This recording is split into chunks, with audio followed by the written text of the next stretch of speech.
Hello everyone, welcome to another Udemy tutorial video. Now in this tutorial video, I will show you how to change country on Udemy.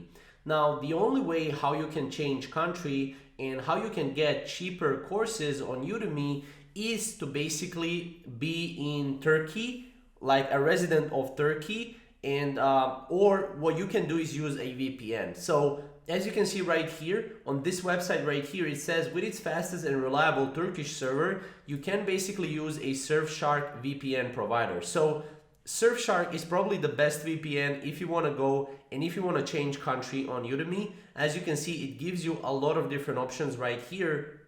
And not just that, you can basically go into any country and see, basically browse through any country on Udemy. So for example, if you want, you can go to Turkey. Turkish servers are usually very reliable and very cheap in terms of anything you want to buy online.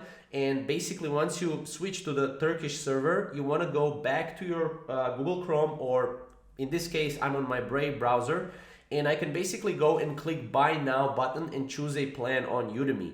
Now obviously I'll need to enter my email address and complete the purchase with a preferred payment gateway. Obviously what you need to do while you're doing all of these is you'll need to have a Turkish IP address, or you will need to have your own country. It doesn't have to be Turkish, it can be other country as well, and basically you will be able to do this with a VPN. So everything, if you want to change your country on any other platform, you need to do this with a VPN, and Surfshark is probably the best VPN and the most cheapest one and the most reliable one. So if you want to change your country on Udemy, definitely go with Surfshark VPN. It's a great VPN, and if you have any questions or comments, comment down below and we'll see you in the next video.